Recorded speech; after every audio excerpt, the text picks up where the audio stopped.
Demikian juga gunung, tuan-tuan. Gunung ada akar yang menjunam ke bawah.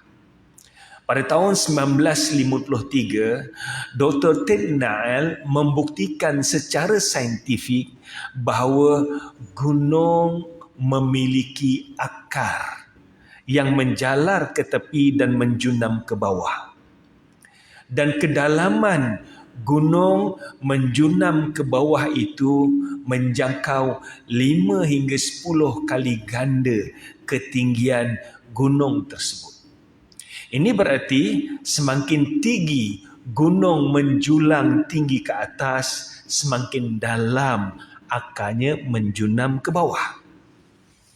Perkara ini hanya diketahui pada kurun ke-20. Dr. Ted Nile membuktikan secara saintifik wujudnya akar pada gunung. Namun demikian, satu perkara yang menarik, tuan-tuan. Dalam Al-Quran terdapat beberapa ayat Al-Quran yang menceritakan tentang wujudnya akar pada gunung. Gambaran yang diberikan oleh Dr. Ted Nile bentuknya lebih keren. Tuan-tuan boleh nampak apa yang ada di skrin ini. Bahagian yang menghijau itu adalah kawasan permukaan bumi, kemudian menjulang ke atas. Tetapi bahagian bawahnya menjunam jauh ke dalam berbanding dengan ketinggian. InsyaAllah nanti saya akan bagikan analogi dengan bongkah ais yang ada di laut supaya kita nampak lebih jelas. Profesor Dr. Zalul An-Najjar. Dr. Zalul An-Najjar adalah seorang yang berkelulusan PhD dalam bidang geologi daripada Wales University. Beliau mendapat PhD pada tahun 1963. Saya belum lahir lagi, dia dah dapat PhD.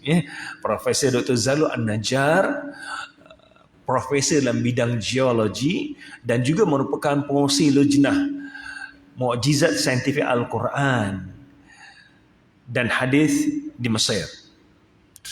Beliau menjelaskan bahawa sains moden mendapati gunung mempunyai akar yang menjunam ke dalam pusat bumi, ke dalam perut bumi.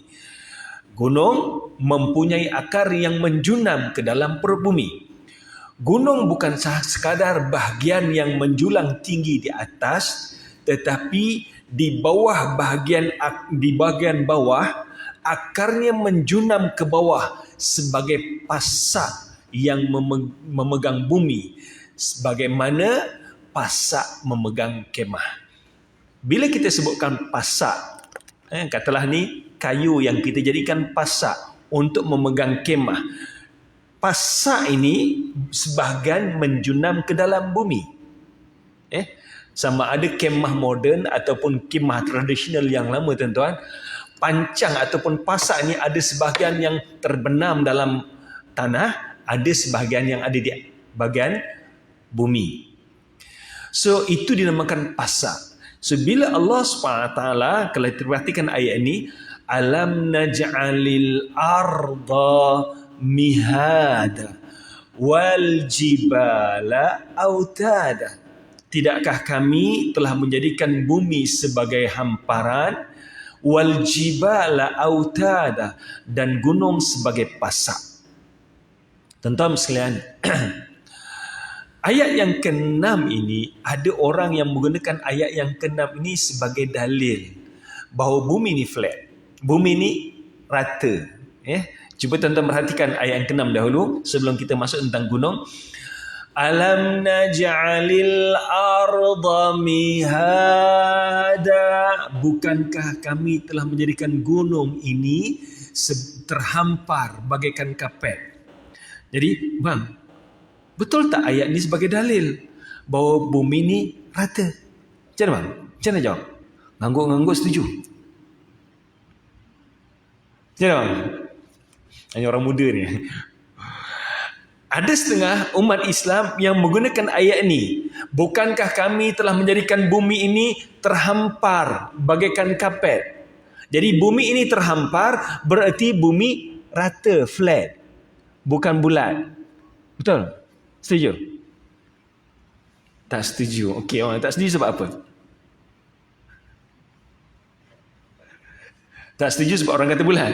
Tapi ayat ni nyatakan bumi terhampar. Jangan bang? So, kalau orang gunakan ayat ini sebagai dalil, kenapa kamu katakan bumi bulat, sedangkan ayat seperti ini, ada beberapa ayat dalam Al-Quran yang menyatakan bumi terhampar. Berarti bumi ini flat, bumi ini rata. Betul? Senyap je macam ada malaikat lalu. Tuan-tuan sekalian, kalau kita perhatikan lebih detail, ayat ni sebenarnya dalil yang cukup jelas bumi ni bulat, bukan rata. Kenapa saya katakan demikian? Katalah kita katakan bumi ni seperti ini, terhampar. Ini andai kata kita ambil kenyataan orang yang mengatakan bumi ni flat, rata. Dulu orang takut nak berlayar jauh di laut, tuan-tuan. Sebab mereka anggap bumi ni flat. Takut berjalan jauh, tiba sampai hujung bumi, jatuh daripada bumi, entah hilang ke mana. Namun kenyataan yang menyatakan bumi ini flat bercanggah dengan ayat ini. Walaupun pada zahirnya nampak seolah-olah bumi ini flat. Cuba perhatikan. Kalau tuan-tuan, kalau ada yang menyatakan bumi ini rata, terhampar rata, flat, bukan bulat. Kalau kita berdiri di sini, kita akan dapati adanya hamparan bumi di depan, belakang, kanan, kiri kita. Betul? Tapi apa yang akan terjadi sekiranya kita berdiri di hadapan? Di hadapan kita dah tak ada bumi. Jadi ayat ni dah tak relevan dengan kita. Sebab Allah SWT jelaskan kami jadikan hamparan bumi. Berarti depan, belakang, kanan, kiri kita ada hamparan bumi. Dan kalau kita berdiri belakang di sini, belakang kita tidak ada hamparan bumi. Kalau kita berdiri di kanan ataupun kiri, berarti kanan ataupun kiri kita tidak ada hamparan bumi. Ini berarti seandainya bumi ini rata, akan tiba satu titik di mana kita tidak akan temui hamparan bumi. Namun sekiranya bumi dibulat, tuan-tuan tengok macam bola, tetapi dalam skala yang besar, bola di mana titik kita letak akan wujud hamparan bumi di depan belakang kita. Dan hanya dalam bentuk bulat ataupun sfera sahajalah, di mana sahaja kita berada, hamparan bumi berada di depan, belakang, kanan, kiri kita. So ini berarti ayat ni sebagai dalil yang cukup jelas bahawa bumi bulat ataupun sfera, bukan flat. Clear? Ada soalan? Saya masuk tentang gunung. Ayat yang ketujuh. Wal jibala autada. Ayat yang ketujuh ini secara jelas Allah menjelaskan bahawa dan gunung sebagai pasak. Wal jibala autad. Orang Arab juga memahami bahawa autad ini adalah pancang yang sebahagian berada dalam bumi. So bila Allah SWT menjelaskan wal jibala autad, gunung sebagai pasak, berarti bahagian yang menjulang tinggi kita nampak itu pastinya ada bahagian yang menjunam ke bawah. Dan inilah yang dijelaskan oleh Al-Quran. Wahai manusia, ketahuilah gunung yang menjulang tinggi ke atas ada bahagian yang menjunam ke bawah. Analogi yang boleh kita nampak ni tuan-tuan, bagaikan kita nampak bongkah ais di laut. Yang ini nampak permukaan air. Daripada permukaan air ni kita tak boleh nampak apa yang ada di bawah air tu. Tapi gambaran ni memberikan gambaran pada kita bagaimana bentuk bongkah gunung ais. Walaupun ni nampak kecil tapi sebenarnya besar. Gunung ais yang ada di laut tu ni bentuk yang besar. Tuan-tuan nampak bahagian yang menjulang tinggi kecil je berbanding yang menjunam ke bawah. Yang menjunam ke bawah tu berkali ganda berbanding dengan menjulang tinggi ke atas. Cuma mungkin gambar ini tak memberikan gambaran yang jelas sebab dia hanya tirus ke bawah. Kita ambil gambar yang kedua. Gambar yang kedua nampak lebih jelas. Ada yang menjala ke tepi dan menjunam lebih jauh ke bawah, lebih 5 kali ganda. Tapi gambar yang ketiga ni nampak lebih nyata, ya. Dan bentuk yang ketiga ini yang amat dibimbangi oleh nakhoda kapal. Sebab kalau bentuk begini ni, kapal lalu dekat sebelah bongkar ais, sebenarnya bahagian bawah kapal telah pun berlanggar dengan bongkar ais. Yang tuan-tuan tahu cerita Titanic kan? Is it true that Titanic tenggelam sebab terlanggar bongkar ais? Betul ke? Tuan-tuan setuju ke? Ataupun kapal itu tenggelam sebenarnya adalah perancangan yang diatur secara rapi untuk membunuh orang-orang tertentu yang ada di dalam kapal tersebut kerana menentang pembentukan World Bank ketika itu. Cuba kaji balik. Sebab kadang-kadang peristiwa-peristiwa yang berlaku di dunia ini, ada sebalik itu, apa yang tersirat di sebalik apa yang tersurat. Yang tersurat kita nampak ni macam real, tapi hakikat yang berlaku adanya perancangan di sebalik itu. Sebagai contoh yang mudah tuan-tuan, World Trade Center di Amerika Syarikat runtuh tu yang dibeli umat Islam sebab dianggap umat Islam sebagai teroris yang meruntuhkan. Tapi persoalan yang tuan-tuan boleh tanya, kenapa semua orang Yahudi yang berada di World Trade Center itu selamat dan mereka telah pun keluar daripada bangunan tersebut sebelum bangunan tersebut dilanggar dan runtuh? Mengapa ini berlaku?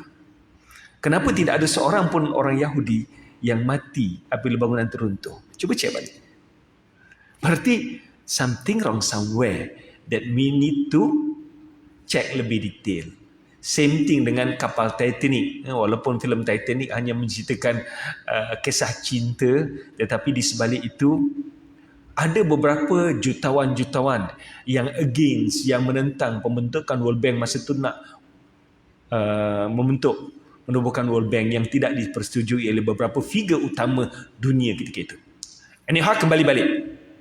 So diceritakan bahawa Titanic tenggelam sebab bahagian bawah ini tuan-tuan nampak, bahagian tepi bongkar ais nampak sikit je, tapi dia menjalar ke tepi, kapal telah pun melanggar bongkar ais. Dan tahu bongkar ais yang bawah tu keras, dan kalau tuan-tuan perhatikan gambar yang ada kat sini ni, yang menjulang tinggi tu sikit aja, tapi bahagian bawahnya lebih daripada 5 kali ganda. Inilah gambaran yang ada pada gunung.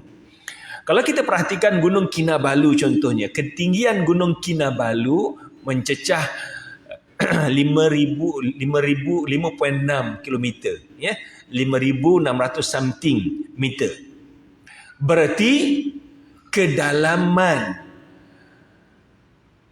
akar Gunung Kinabalu menjangkau melebihi 25 km. Gunung Everest yang tingginya hampir mencecah 9 km, 8.848 meter tinggi. Ini berarti kedalaman akar dia menjangkau sehingga 45 km dalam bumi. So, yang menjunam ke bawah inilah yang memegang bumi. Okey, kita lihat nanti struktur bumi. Kita lihat dahulu beberapa tafsiran para ilmuwan dunia tentang ayat wal jibala autada. Menurut Syekh Said Qutb dalam fi Zilal Quran, penciptaan gunung ganang sebagai pasak-pasak bumi untuk meneguhkan kedudukan bumi supaya tidak terombang-ambing apabila berlaku gempa bumi. Tuan-tuan sekalian, bumi ini sebenarnya kalau kita gali kawasan sini agak rata. Kalau kita gali kawasan yang agak rata, lebih kurang hanya 3 meter dalam. Bahagian bawah tu dah lembut. Ya, bahagian bawah tu lembut. Ini berarti bahagian bawah bumi ni kita lembut. Kita nampak je bahagian atas ni keras, bahagian bawah tu lembut. Kalau kita berada di hovercraft Hovercraft berada di atas air, terapung di atas air. Hovercraft akan bergerak ikut tarian ombak air, ombak laut. So, semakin kuat ombak bergerak, semakin banyak pergerakan hovercraft sebab ia berada di permukaan air. Berbanding dengan kapal. Kapal yang besar yang kita nampak meredah laut, sebahagian berada di permukaan air, sebahagian menjunam di dalam laut. So, bahagian yang menjunam di dalam laut memegang kapal supaya tidak bergerak ataupun tidak bergegar ataupun tidak ada masalah dengan ombak yang membadai. Melainkan kalau ombak tu terlampau besar lah. Ya. So, kedudukan kapal yang sebahagian di atas, sebahagian di bawah dan air yang lembut itu menyebabkan kapal boleh stabil. Gambaran yang sama begitulah tuan-tuan. Gunung yang menjulang tinggi di atas, kemudian sebahagiannya menjunam ke bawah, memegang bumi ini supaya permukaan kerak bumi ini supaya tidak bergoyang-goyang. Dan ini kalau kita perhatikan apa yang disebutkan oleh Syed Qutb, hakikat yang Allah sebutkan ratusan tahun yang lalu, hanya manusia dapat mengetahui sebahagian sahaja. Ratusan tahun yang lalu, Allah dah bagi tahu bahawa bumi ini adalah sebagai pasak. Berarti bumi ada bahagian yang menjunam ke bawah. Namun sedikit sahaja yang dapat memahami, bahkan baru diketahui oleh para saintis di abad ke-20 bahawa gunung mempunyai akar yang menjunam ke bawah. Persoalan dia tuan-tuan, bagaimana Nabi Muhammad boleh membicarakan perkara ini? Sedangkan perkara ini hanya dibuktikan pada abad yang ke-20 ini. Bagaimana Nabi Muhammad telah pun menggambarkan kepada kita bahawa gunung adalah pasak kepada bumi. Kita lihat dalam ayat yang lain. Dalam surah An-Nahl ayat yang ke-15, Allah SWT menjelaskan, wa alqa fil ardi rawasiya an tamida bikum wa anharan wasubulan la'allakum tahtadun. Wa alqa fil ardi rawasiya, dan kami telah menancapkan pada bumi ini gunung ganang supaya bumi tidak bergoncang, antamida bikum, supaya bumi tidak bergoncang dan kamu tidak bergoncang bersama dengan bumi. Antamida bikum, supaya memegang kamu agar tidak bergoncang. So, ayat ni secara jelas Allah bagi tahu peranan gunung yang tertancap. Bila sebut tancap ini, contohnya dalam sukan sukma yang lepas baru ni, apabila seorang itu merjam lembing, melontar lembing, lembing ini tertancap, berarti ada bahagian lembing yang masuk ke dalam bumi. Demikian juga apabila disebutkan wa alqa fil ardi rawasiya, dan kami tancapkan pada bumi gunung ganang, berarti bukan yang menjulang ke atas saja, ada bahagian yang menjunam ke bawah. The key point yang disampaikan di sini bahawa Al-Quran telah pun menjelaskan 1400 tahun yang lalu wujudnya bahagian gunung yang menjunam ke bawah. Wa alqa fil ardi rawasiya, dan Allah menancapkan gunung di atas permukaan bumi ini. Peranan dia antamida bikum, supaya memegang kamu tidak bergoncang, bumi tidak bergoncang bersama dengan kamu. Wa anhara wasubula, pada masa yang sama Allah jadikan sungai-sungai dan jalan-jalan untuk manusia lalui. Apa matlamatnya? La'allakum tahtadun, moga-moga kamu mendapat hidayah. Mungkin tentang sungai dan jalan-jalan kita bincangkan waktu lain, cuma nak fokus pada gunung. The key point di sini, Allah perintahkan kita memerhatikan ayat ini dengan kewujudan gunung yang menjulang tinggi dan menjunam ke bawah. La'allakum tahtadun, moga-moga kamu mendapat hidayah.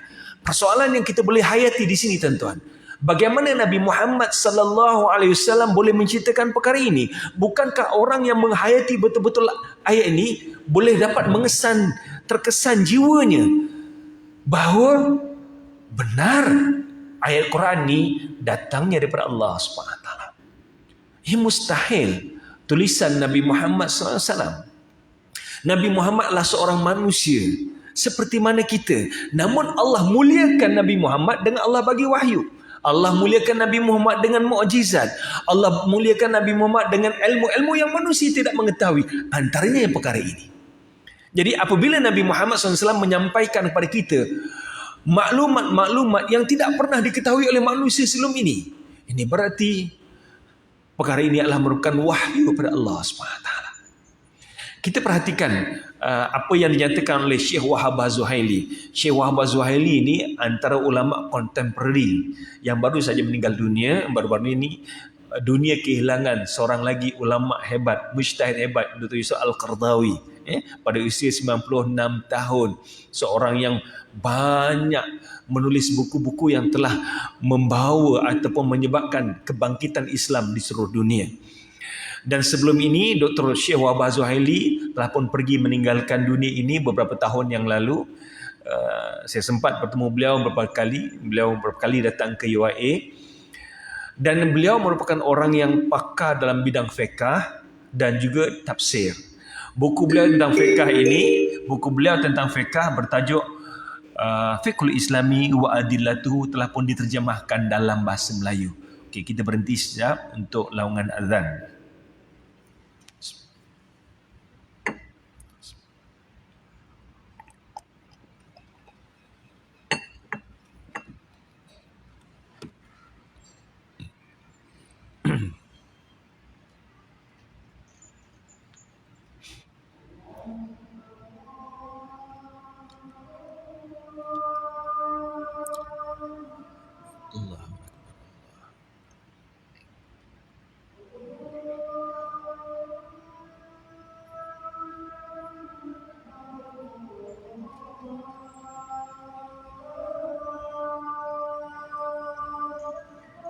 Allahu Akbar Allah.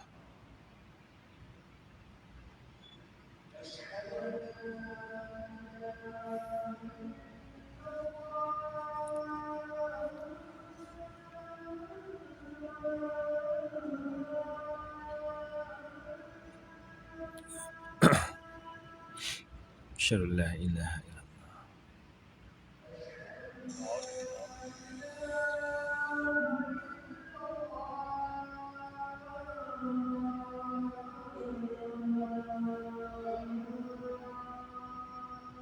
Asyhadu an la ilaha illallah.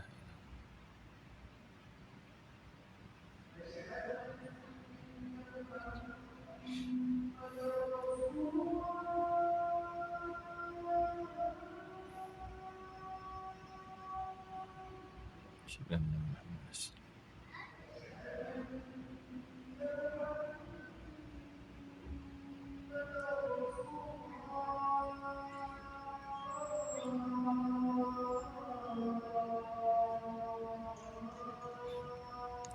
Asyhadu anna Muhammadan Rasulullah.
Syekh Wahab Az-Zuhaili ni di antara buku beliau yang terkenal dekat Malaysia ada 3 antara yang terkenal Pertama, Fiqhul Islami wa Adillatuhu telah pun diterjemahkan dalam bahasa Melayu, ada 8 jilid semuanya. Fiqh Islam, perbandingan di antara mazhab-mazhab, mazhab Maliki, Hanafi, Syafi'i dan Hambali dan juga Syiah, dah diterjemahkan dalam bahasa Melayu. Kemudian Tafsir Al-Wajiz 1 jilid. Kemudian Tafsir Al-Munir 15 jilid pun dah diterjemahkan dalam bahasa Melayu. Antara buku tafsir yang mudah untuk kita fahami. Tafsir Al-Munir, Syekh Wahab Az-Zuhaili. Dalam tafsiran beliau, perkataan antamida bikum bermaksud agar bumi tidak bergoncang bersama kamu, miring dan bergerak sehingga merobohkan dan menghancurkan apa yang ada di atasnya. Kerana jika bumi bergerak, nescaya tidak ada kehidupan di atasnya. Tuan-tuan sekalian, cuba bayangkan kalau sentiasa bumi ini bergegar, sebab bumi bahagian bawah terlembut. Kalau tak ada pancang bumi yang memegang bumi, bumi ini akan sentiasa bergegar. Tak payah fikir pada 6.8 skala Richter lah. Kalau 6 pada skala Richter, dalam masa 10 saat bumi ini dah boleh banyak bangunan-bangunan yang dah hancur. Tak payah 6.8 skala Richter. Kalau kita ambil 4.5 skala Richter tetapi dalam masa 15 minit, itu pun bumi kita dah hancur, tuan-tuan. Gunung bangunan-bangunan banyak dah hancur. Tidak ada kehidupan yang boleh hidup di muka bumi ini sekiranya bumi ini sentiasa bergoyang. Sebab itulah dalam ayat ini Syekh Wahab Az-Zuhaili menyatakan bahawa perkataan antamida bikum bermaksud bumi akan sentiasa bergoncang. Namun demikian, Allah jadikan gunung sebagai pancang yang memegang bumi agar tidak bergoyang-goyang. Sebab Allah jadikan manusia untuk hidup di muka bumi ini. Allah yang menciptakan manusia sebagai khalifah untuk menguruskan alam ini. Allah menjadikan bumi ini supaya tenang, agar manusia boleh hidup dengan keadaan tenang. Dalam surah An-Nazi'an ayat 32 hingga 33, Allah SWT menjelaskan firman Allah SWT, wal jibala arsaha mata'an lakum wa li'an'amikum. Wal jibala arsaha, dan gunung-gunung dipancangkannya dengan teguh. Mata'an lakum wa li'an'amikum, semuanya itu untuk kesenangan kamu dan untuk binatang-binatang ternakan kamu. Tuan-tuan sekalian, mungkin kita di Malaysia sekarang ni tak rasa sangat gempa bumi. Jadi hiruk pikuk gempa bumi ni kita tak rasa. Cuba tuan-tuan Google dekat internet suasana gempa bumi macam mana. Orang tidak karuan. Kesana kena kesana tak boleh, nak ke sini salah Dalam keadaan sana sini bergoyang, sana sini bergoncang. Tengok suasana. Bagaimana rakaman-rakaman gunung, gegaran gempa bumi. So, apa yang Allah sebutkan kat sini, gunung ganang dipancangkan supaya dia menjadi pasak pada bumi dan manusia boleh hidup. Mata'an lakum wa li'an'amikum, supaya manusia boleh tenang hidup di muka bumi ini, termasuk juga binatang ternakan kamu. Tuan-tuan sekalian, ada makhluk Allah, binatang-binatang ini yang pendengarannya jauh lebih peka berbanding dengan kita. Gajah contohnya. Gajah boleh mendengar suara lebih pada 1 kilometer. 1 hingga 3 kilometer dia masih boleh mendengar. Binatang-binatang di laut boleh mengesan gegaran berkilometer jauhnya, melebihi 5 kilometer. Mereka boleh mendengar suara. Dan sebab itulah kalau berlakunya tsunami, sebelum berlaku tsunami, banyak ikan-ikan yang pergi ke daratan laut sebab dia dah rasa dah gegaran itu. Dan binatang pun yang berada di permukaan bumi boleh mengesan gegaran yang ada di laut, sehingga kan sebahagian mereka bergerak menjauhi laut. Apa yang saya nak gambarkan, fenomena ini selari dengan apa yang Allah sebutkan, mata'an lakum, untuk menjadi kesenangan kamu, wali an'amikum, dan binatang ternakan kamu. Sebab binatang pun tidak selesa kalau bumi ini sentiasa bergegar. Binatang pun tak boleh hidup dengan tenang. Apatah lagi apabila Allah SWT menjadikan manusia, inni ja'ilun fil ardi khalifah, kami nak jadikan manusia sebagai khalifah di muka bumi ini. Allah jadikan manusia sebagai khalifah. Jadi Allah sediakan bumi ini dalam keadaan tenang supaya manusia boleh hidup dengan tenang. Dan gunung yang menjadi pancang pada bumi ini menyebabkan bumi ini tidak bergegar. Kita lihat tafsiran Ali bin Abi Thalib dalam ayat ini. Ali bin Abi Thalib radhiyallahu anhu menyatakan bahawa Allah menancapkan padanya gunung-gunung yang dapat kamu lihat, iaitu yang menjulang ke atas, dan yang tidak dapat kamu lihat, iaitu yang menjulang ke bawah. Sebelum ini bumi tidak tetap dan selalu bergoncang seperti daging yang hidup yang sentiasa berdenyut-denyut.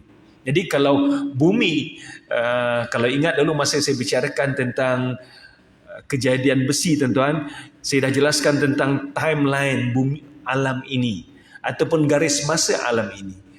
Tamadun manusia adalah tamadun yang terakhir berbanding dengan tamadun-tamadun yang lain. Ya, tumbuh-tumbuhan berjuta tahun telah pun wujud sebelum kejadian manusia. Buktinya apa? Adanya arang batu, adanya petrol. Sebab petrol terbentuk hasil timbunan tumbuh-tumbuhan dan fosil-fosil haiwan yang bertindak balas dengan bumi berjuta tahun. Demikian juga arang batu yang terbentuk di muka bumi ini adalah hasil timbunan pokok-pokok yang bertindak balas dengan bumi berjuta tahun. Ini berarti tumbuh-tumbuhan telah pun wujud sebelum manusia hidup lagi berjuta tahun. Dan kita ini, zaman kita berbanding dengan kejadian bumi, bumi telah pun wujud 13 hingga 14 bilion tahun yang lalu. Jadi apa yang disebutkan oleh Sayyidina Ali ini, peringkat awal kejadian bumi ini, bumi sentiasa bergerak-gerak. Dan kalau kita lihat teori, salah satu teori terbentuknya gunung, contohnya gunung Everest. Terbentuknya gunung Everest adalah hasil pelanggaran di antara dua benua. Pelanggaran dua benua ini menyebabkan sebahagian bawah menolak, satu bahagian menolak ke bawah, satu lagi tertolak ke atas. Sebab itulah ramai ahli arkeologi yang menemui fosil-fosil haiwan yang berada di dasar laut ada di puncak gunung Everest. Siapa yang nak bawa semua fosil-fosil ini di puncak gunung Everest, tuan-tuan? Dari segi logiknya tak akan mungkin. Tapi teori pelanggaran di antara dua benua ini disokong oleh penemuan ekologi ini. Sebab bahagian bawah yang tertolak ke atas ini adalah bahagian bawah laut yang membawa fosil-fosil haiwan yang berada di dasar laut menjadi puncak gunung. So, bahagian satu menjunam ke bawah yang menjadi pancang ataupun pasak bumi. So, teori pelanggaran di antara dua benua menyokong kewujudan gunung yang menjulang tinggi ke atas yang dapat kamu lihat, dan yang tidak dapat kamu lihat yang menjunam ke bawah, di mana sebelum ini bumi sentiasa bergerak-gerak. Inilah tafsiran Sayyidina Ali dalam ayat tadi. Saya tarik dengan apa yang ditafsirkan oleh Syekh Syekh Muhammad Ali As-Sabuni. Syekh Muhammad Ali As-Sabuni ini di antara ulama tafsir kontemporari yang baru saja meninggal dunia. Dalam masa terdekat ni, tuan-tuan, teramai ulama-ulama yang meninggal dunia. Antaranya ialah Syekh Ali As-Sabuni, Syekh Wahbah Zuhaili, Rusuk Qardawi, Syekh Ramadan Al-Buti. Dalam masa terdekat ni, mereka baru saja meninggal dunia. Syekh Ali As-Sabuni, antara kitab beliau yang terkenal ialah Ayatul Ahkam, tafsir ayat-ayat hukum. Mereka yang belajar syariah mesti pernah baca ayat ini ataupun tafsir ini. Kalau orang yang belajar syariah tak jumpa buku ini, something wrong somewhere. Buku ini adalah terkenal dan menjadi rujukan utama mereka yang belajar tentang syariah, ayat-ayat hukum. Dan tafsir beliau yang kedua, Safwatut Tafasir, yang menafsirkan Quran dengan balaghah dan juga ilmu sastra Arab, dan juga tafsir ringkas ayat tersebut, ada 3 jilid. Tafsir beliau yang ketiga ialah ringkasan tafsir Ibnu Katsir, dan tafsir beliau yang keempat 1 jilid tebal, tajuk dia Tafsir Al-Wadih Al-Muyassar, dan tafsir ini lebih fokus banyak tafsiran saintifik. Saya tak jumpa buku ni dalam terjemahan bahasa Melayu. Belum ada lagi terjemahan bahasa Melayu, tapi buku ni cukup bagus. Dia banyak mengulas ayat-ayat Al-Quran dengan fakta saintifik. Antara yang boleh kita petik ini, inilah hakikat saintifik tentang peranan gunung ganang untuk menggenggam lapisan kerak bumi dengan satu pancang dan pasak yang memanjang dari atas ke bawah permukaan bumi, yang menghubungkan semua lapisan dalam bumi, yang menghubungkan semua lapisan. Apa yang digambarkan oleh Syekh Ali As-Sabuni, gunung yang menjulang tinggi itu ada bahagian pancang dan pasak yang menjunam ke bawah, yang menghubungkan lapisan bumi, lapisan kerak bumi dengan bahagian yang menjunam ke bawah. Dengan adanya pasak dan pancang yang menggenggam lapisan bumi, kedudukan kerak bumi adalah tetap dan tidak bergoncang-goncang. Subhanallah, tafsiran demi tafsiran para ulama yang selari dengan penemuan saintifik menyatakan bahawa Al-Quran dalam 3 ayat yang sebentang pada tentuan dalam 3 surah yang berbeza menjelaskan bahawa gunung yang menjulang tinggi ini ada bahagian yang menjunam ke bawah. Tujuan utama adalah untuk memegang bumi ini sebagai pasak kepada bumi, dan perkara ini baru saja diketahui oleh ilmuwan dunia pada kurun ke-20. Bagaimanakah Nabi Muhammad sallallahu alaihi wasallam dapat membicarakan perkara ini sedangkan di waktu itu tidak ada manusia yang mengetahui? Bukankah ini tanda kemuliaan Nabi Muhammad yang dimuliakan oleh Allah SWT dengan wahyu Al-Quran? Bukankah ini bukti yang jelas bahawa kitab Al-Quran yang dibawa oleh Nabi Muhammad, it is impossible datangnya pada Nabi Muhammad SAW sendiri, bahkan dia adalah wahyu pada Allah SWT. Hari ini saya dapat mesej daripada kawan Kristian yang nyatakan Quran adalah kitab dongeng yang merupakan ciplakan-ciplakan daripada kitab-kitab terdahulu. Dia buatlah kitab